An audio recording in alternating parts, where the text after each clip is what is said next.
Welcome to the Mary Dee Show. I'm your host, Mary Dee, here to be your guide as we extract wisdom and life lessons from top CEOs, thought leaders, artists, spiritual luminaries, and wellness experts. My intention is to bring you value in every show that sparks an idea, helps you break a limiting belief, or encourages you to create thoughts that uplevel your life so that you can know from the deepest parts of your soul that everything you want is available to you and that abundance is your birthright. In 2018, I healed from breast cancer holistically after surgery without the use of chemotherapy or pharmaceuticals. I love biohacking and plant medicine and exploring spirituality and what it means to be in relationship with spirit so that we can feel whole and complete no matter what life throws at us. My specialty in the business world is strategy and leadership, and my gift to each of you is my ability to listen so that I can help others see themselves. In each episode, I want to sprinkle you with some hope dust, tickle your funny bone, and inspire you to find your inner roar.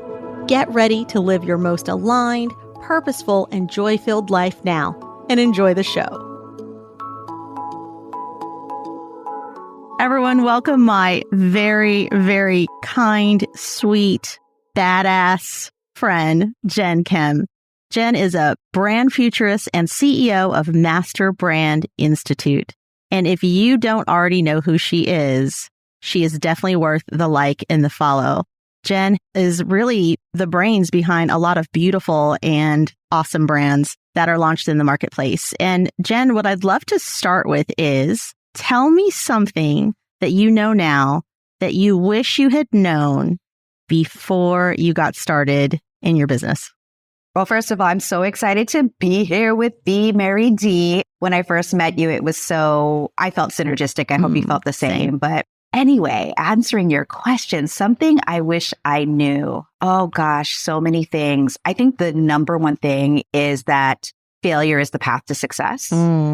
I lived in an Asian home where, me becoming a doctor or something that society says is traditional and successful was kind of what was fed to me. So therefore, I always aimed to be top of class, front of the room, all that type of stuff. And so when I became an entrepreneur and started my business, I thought that was what you actually needed. And I realized very quickly that failure is not just something you think of that's going to happen. It's going to happen. Right. And so I would say to my younger self, it's okay to fail. In fact, because you're failing, you're moving forward. Yes. Yes. So good. So good.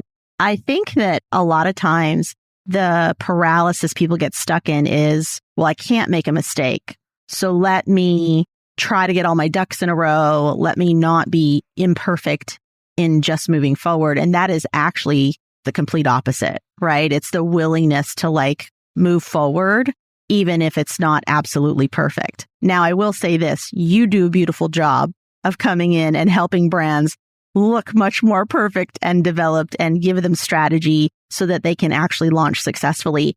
What's the magic there? How did you wake up one day and you're like, wow, I'm just really good at this brand stuff? How do you come to that conclusion?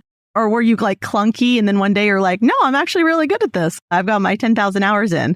Okay, so I have a long winding story, so I won't tell the whole thing. Hit me up on Instagram, we'll talk story. But I will say this, what I do today, I've always done since the beginning of my career. Talk about the 10,000 hours. I think it's probably 100,000 hours. I'm a seasoned chicken, not a spring chicken. I didn't ever think I was going to do this. I knew I didn't want to be a doctor or in the health profession because I didn't like blood.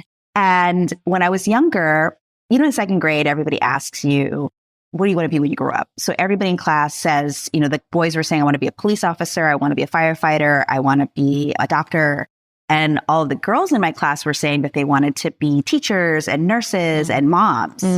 And I got up and told Sister Fatima at St. Michael's School, where there was only 17 of us in class. And I said that I wanted to be the general counsel of Coca-Cola International. And if I got in trouble, you guys heard me coming in, I don't like getting in trouble. I like being teacher's pet. I couldn't believe that I got busted for saying that when I was in second grade. And I think about my son, because he's in second grade, he's 8 right now. And that 8-year-old Jen who felt like, what did I do wrong? And anyway, people always ask, like, how did you know that? I said, well, my grandma, who was an immigrant from the Philippines, she had only a 6th grade education.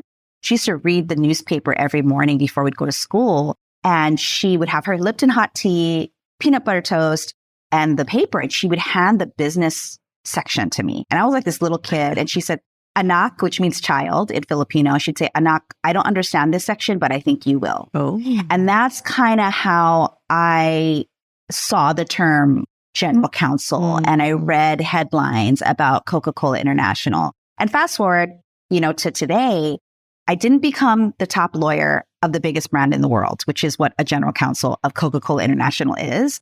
But I became obsessed with why people get obsessed, why brands move the world. And so I spent the first decade of my career in the corporate world, first in advertising with the biggest agency, Ogilvy, and then ended my career launching big products to the market. My last job was a VP of marketing and strategy at Verizon. And then I jumped off and became my own boss and have been doing that since 2006. And so I figured this stuff, besides I'm obsessed with it, and I started to get good at it and really understand what the market wanted. And I just kept going. And so though I didn't become the general counsel of Coca-Cola International, I directed one of their campaigns back in my corporate days. So it's full circle kind of thing. Yeah, that's got to feel good.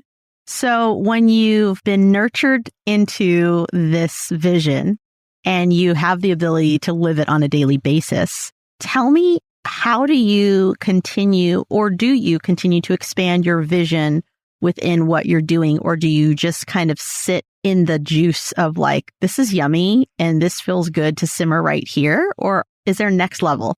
Oh, such a good question. It feels good to have been able to work with so many incredible humans and brands, and also some not so incredible humans and brands, and get all of that experience. And it really has made me, I think, a better person, just overall, not just a better businesswoman or brand strategist.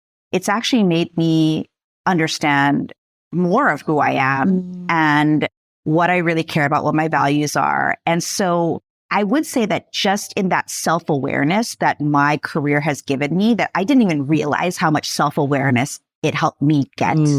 Along with, by the way, therapy and coaching, just to let y'all know, I'm not like, okay, I'm not that evolved, but like looking back at my life and what I do, I am quite pleased with all the ups, downs, crazies. I can go, okay, I did some good freaking work.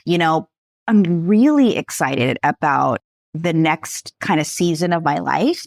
One of the things that I said is once I can succeed at whatever level I said I wanted to succeed in my business, I was like, I really want to find the time to canonize what I know and share it with other people in a more intentional way. And so I know we've talked about you writing a book, and people have been asking me to write a book forever. And in my mind, the reason I didn't even move forward besides my focus was I got like 5 books in me. And so anyway, I am writing my first formal book. I've written a ton of ebooks and lots of content, but my first book.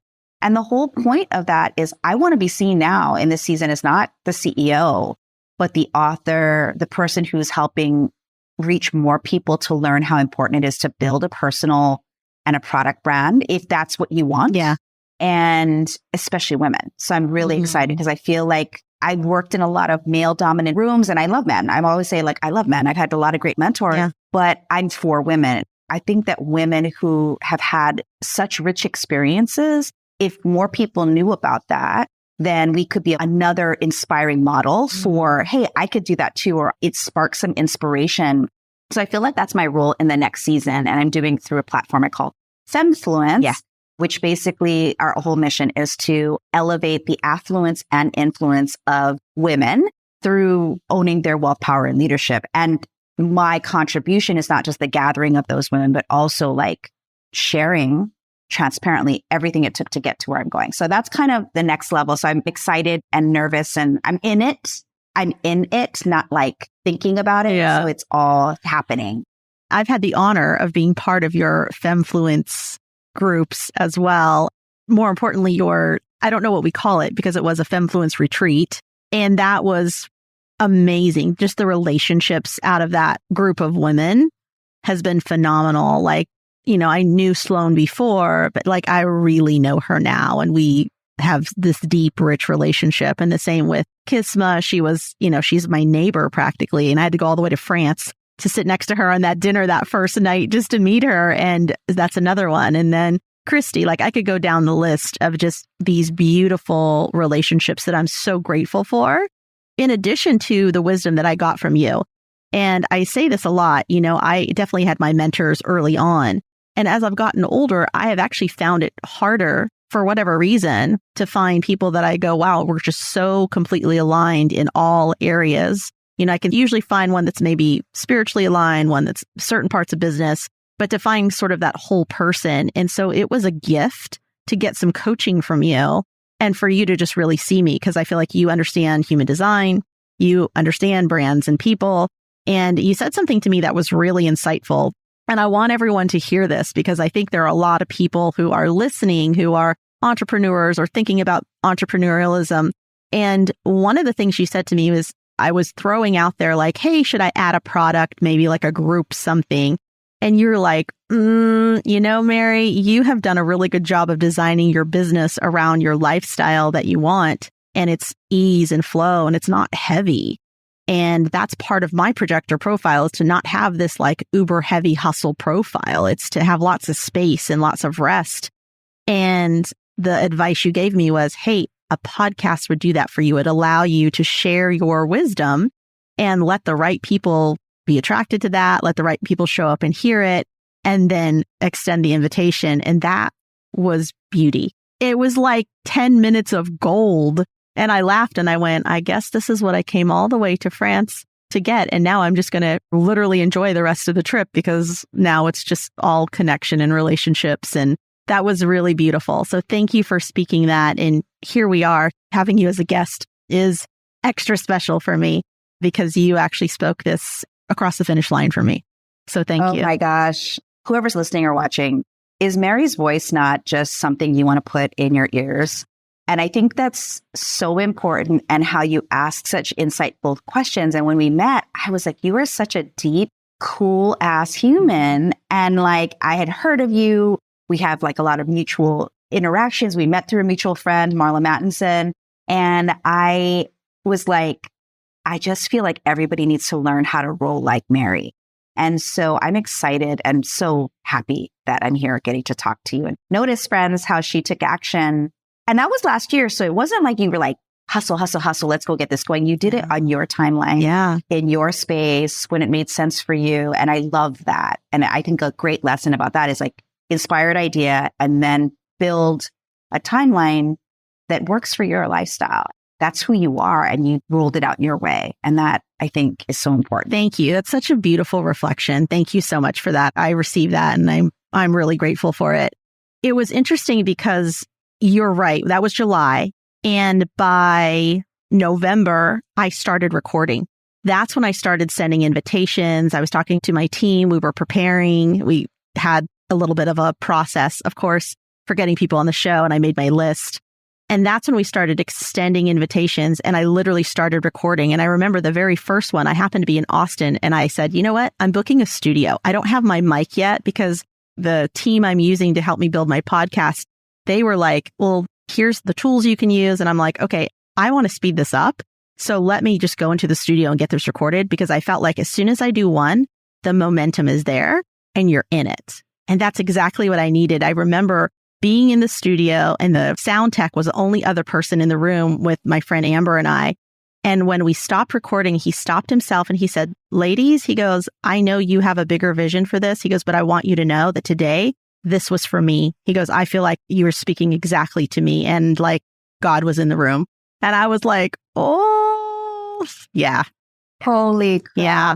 Your first experience that you just said, I'm going to do it imperfectly. I'm going to figure it out. That's right. And then again, you just don't know how many people that you are blessing forward, right? That you are helping forward. Right. And a lot of the things that we create today, one other thing that I've learned is that sometimes whatever we're even talking about today won't impact somebody even 20 years from Totally. now. And that's the cool thing about doing it this way, and how we can do it this way. Because just 30 years ago, it wasn't as easy. Right. So I love that. Yes. And just the people that I know that have also like dropped into my DMs or have hopped on a call with me have been like, Mary, you have this radio voice. And I was like, oh, well, thank you. I'm pretty sure that's a compliment. Well, thank you. All right. So talk to me about the future. Jen, you are a futurist. And I know that you have, dropped a couple lists about the future, but what's the number one thing people should know? It's currently mid 2023. What's happening? What's in the future? Yeah. Obviously, at the time of this recording, artificial intelligence, AI, has its most momentum that it's had. I mean, AI has been around for, honestly, guys, like 70 years. Right. But in terms of momentum, it's here. And so one thing that I want to say is if you either are excited about AI or you're scared of AI, the good news is you're a human. I just want to go to that. And that HI and AI, so human intelligence and artificial intelligence, can coexist in a beautiful way together going forward. And so in order for that to happen for you, though, you have to get in touch with your humanity and ask yourself, how can I contribute? How can I also then use AI as a tool to help me become more efficient in an authentic way? And what that also means is gathering and belonging, because one of our deepest desires is to be seen, to belong, to feel part of something.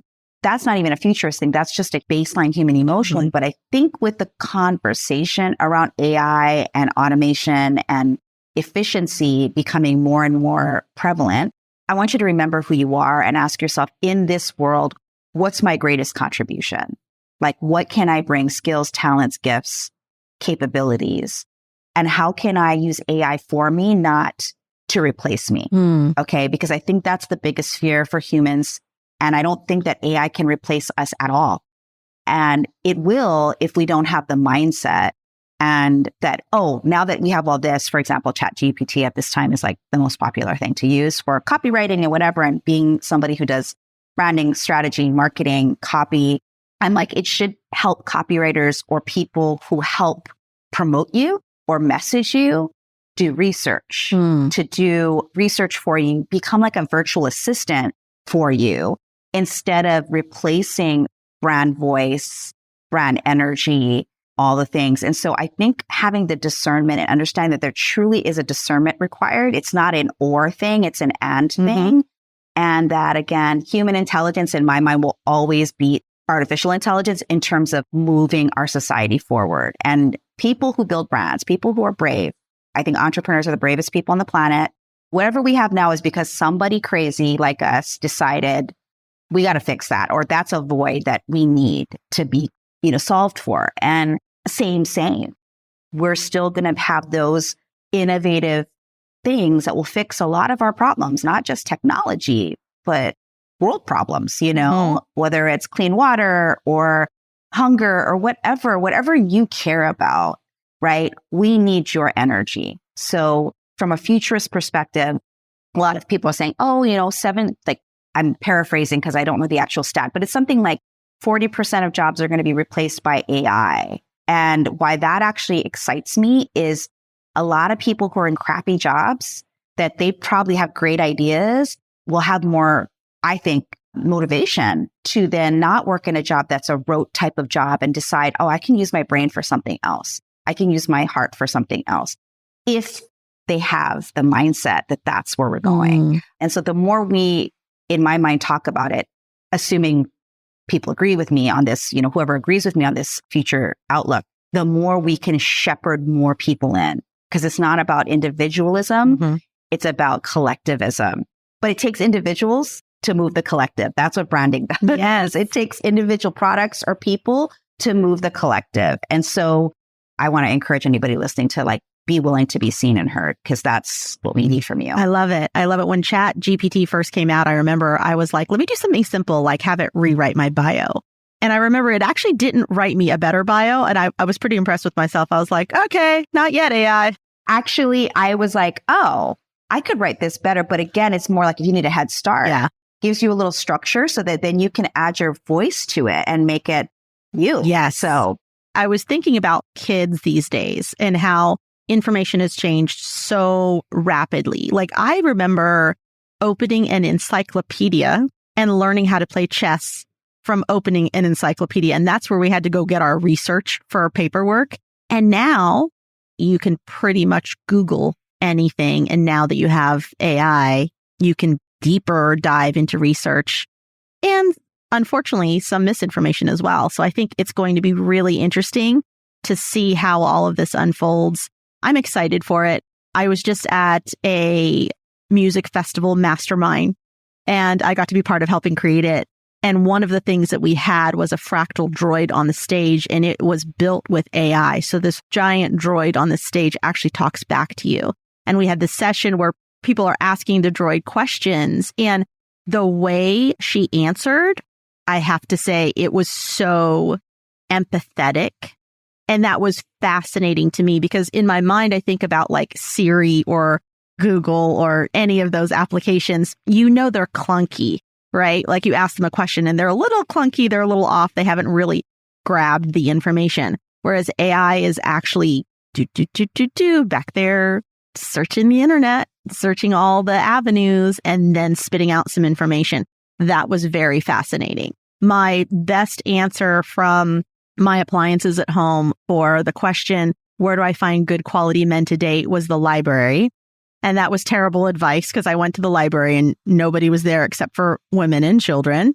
And so I asked this fractal droid the same question, and she gave me this really beautiful answer. But at the end of the answer, it was basically that I'm going to find someone aligned with me within my community. And I was like, oh, okay, I like that.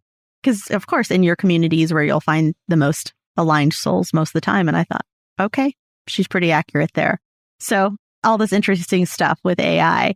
So without AI, without technology, when we think back to love, let's talk about that subject a little bit, because this is another one where I feel like we have some parallels. What do you know now about love and relationships that you wish you had known when you were 18? Oh my gosh, again, so much. Okay, so I'm just going to out myself in terms of, when we talk about like, what are the 4 areas of your life that you really care about? It's health, wealth, self, and relationships. And I felt like relationships, that was the area I was very weak at. And like when boys liked me when I was little, when I say little, like 5th grade, when it's cute, when it's like, there's a school dance, I'd always be like, so awkward. Like just have always been awkward. And I don't know why, but I think people assume that I was like such a pro at, I don't know, all that stuff. And I really wasn't. And so when I think about me being at 18, this is the God honest truth. Basically, if you said you liked me, if you were brave enough to come to me and say, I like you, I would date you.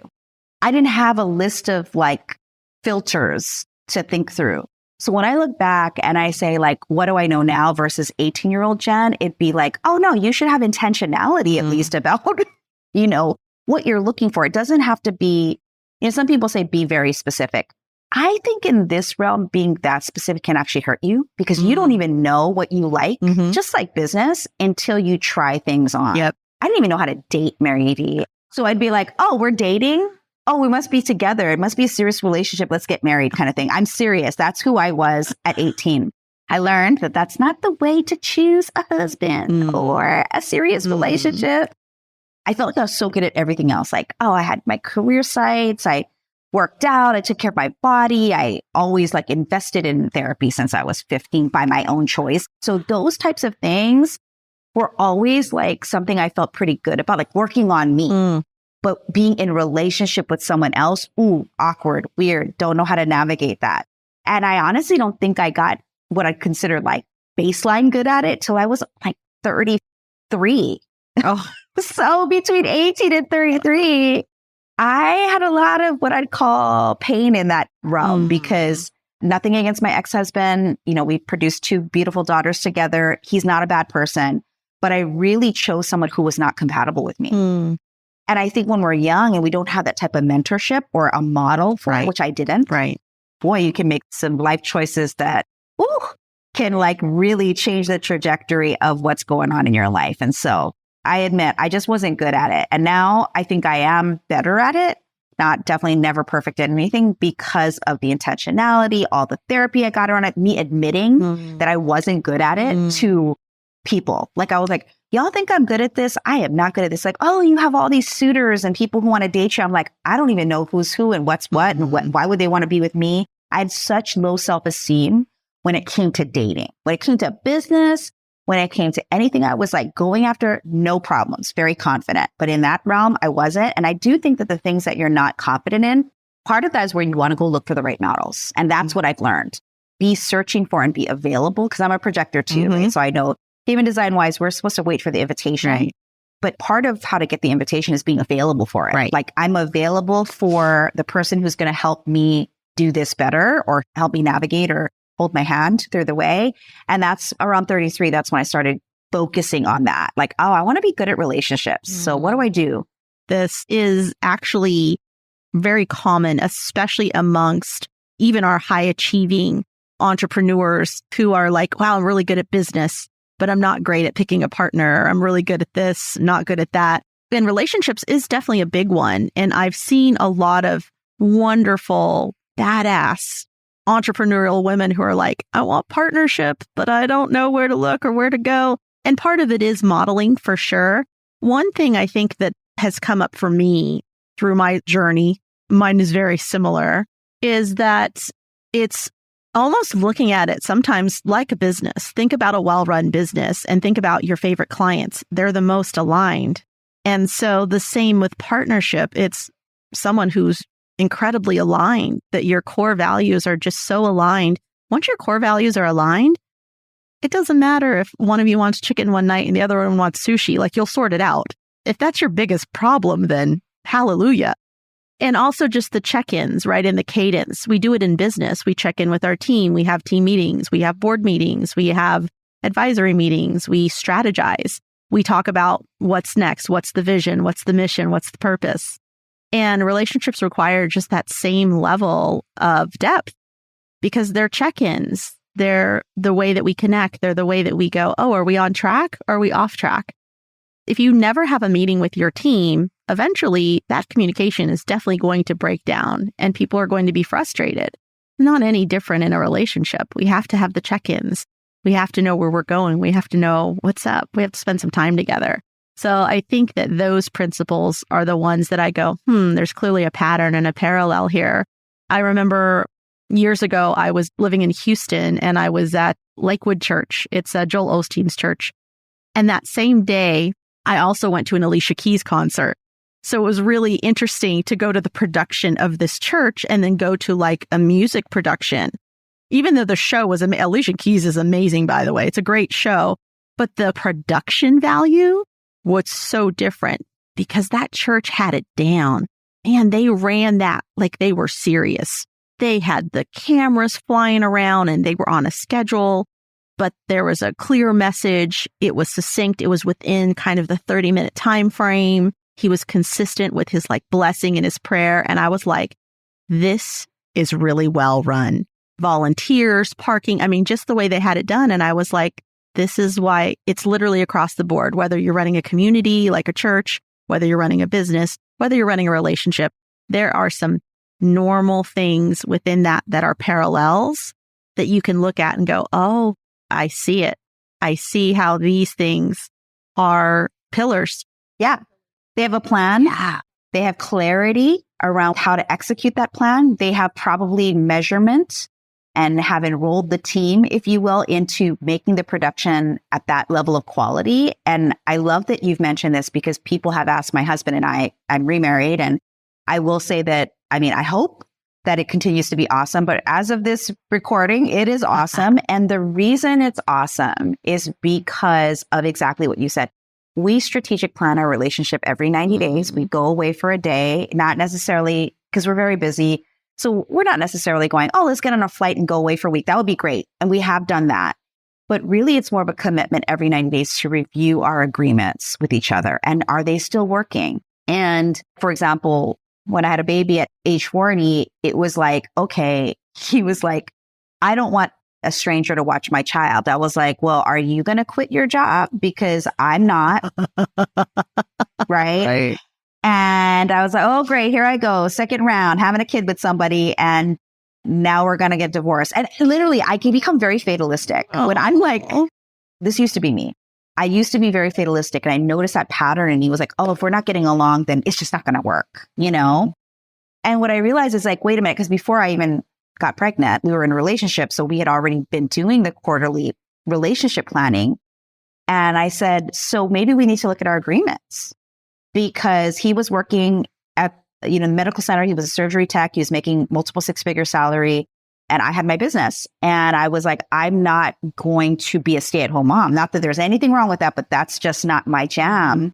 And he was like, well, what are we going to do? I said, I don't know. Maybe you should come to me with a proposal about it. Like, how do you want to solve this problem? Because you're the one with the issue. I have 2 daughters and they were in daycare. I didn't love that they were. I wanted more flexibility, but I was young, hungry, and broke. I needed to make money. So I was fine. That was a different season of my life. This season, we definitely had more financial resources, more flexibility, but I was like, even back then, I wouldn't have been a stay-at-home mom. I would have been horrible. My kids would like want to kick me out if I were that. I'm big on presence. Yes. Not presents. Well, both. I like both. I like presence, being with them. And I also like giving gifts because I love, this is fun for me. And it was such a critical conversation in our relationship. And then you know what he did? He was like, okay, I'm going to think this through. And he came to me. He's like, well, the only other thing I can think of is, besides asking one of our moms to kind of live with us for a while, which I was like, no, that ain't happening. He's like, I could leave my job.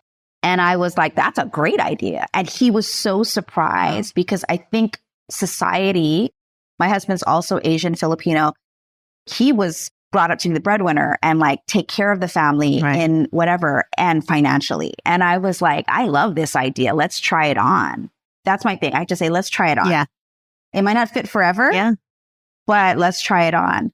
And honestly, since that moment, we decided that my son is now in second grade, he's 8. He never went back to traditional work. He just started his own side business and then started another one because he's very creative and he can basically fix anything. And he builds Jeeps and builds motorcycles, and he has a graphic design business because now our son can't kill himself. He can actually microwave food and be fine without us completely. Now that he is really fully, of course, he needs our support and all that, but he doesn't rely 100% on us anymore to keep him alive. Right. So now we're like, okay, next strategic planning, what's next for us? Are we being both individually nourished and also together feeling like we're nourished? By the way, this strat planning doesn't solve everything, but it definitely clarifies things, right? It creates the healthy tension required to close a loop that's open in our heads. So anyway, it's worked for us. I love that you talked about that because it's true. My mom used to say to me, don't treat me like I'm your employee. Because she'd call me and I'd be like, Mom, I have about 20 minutes till my next call. I'm glad we're here. Let's talk. And she'd be like, don't treat me like a meeting agenda item. And I'm like, Mom, can we just focus on that we have 20 minutes together? And I had to change the way even my family looked at the way that I was like, this is why I'm successful in business. Why wouldn't I apply it to my personal life? You know what I mean? So anyway, I love that you brought that forward because that is something I actually haven't talked about a lot. So you asked a great question because hopefully this will help somebody take the pressure off of trying to be different in your life relationships than your business relationships. You know what I mean? Like they're actually the same because they matter. Yes. And it's just creating a plan and having a framework for execution. Most people are very clunky on not having a plan. So this is a great place to start. Really good place. Yes. Thank you for answering those questions. Jen, thank you so much for being my guest today. Thank you for being vulnerable and sharing and just showing up as yourself as always. I want everyone out there to know that Jen does have a free gift for you today. It is called the Archetype Influence Mix, and the links are in the show notes. Jen, do you want to say a couple words about that so they know what they have to look forward to? Since we opened up the conversation with what I do in the world, and many entrepreneurs are listening in or aspiring ones, this particular gift is the full Archetype Influence Mix that we use with clients who pay us honestly millions of dollars to figure out what their brand voice is. So I hope that it serves you. You actually get reports with it. It's not some type of clickbait kind of quiz. It actually gives you a full report of how your personality drives your brand voice, and then you can apply it to your messaging, which at the end of the day, I always tell people, most people don't have a marketing problem. They have a messaging problem. And so it helps you communicate how you help people. So I hope it serves you. And definitely let me know. Yes. And so you all know I have used it as well. My primary is lover. And most of you know that's how I show up.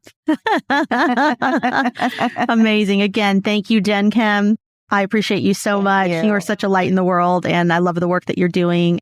Keep on keeping on, and we'll see you in the future at another Femfluence event. Thank you for joining us on today's show. You can connect with me more at www.maryd.com. You can also catch us on YouTube at The Mary Dee Show. Head over to social media. You'll find me on Instagram and Facebook at The Mary Dee. Just look for the little blue check mark to ensure you're on my official page and not a copycat. I hope that today's session inspires you to live an aligned life where you get to take complete ownership of your feelings and decisions to live in your truth.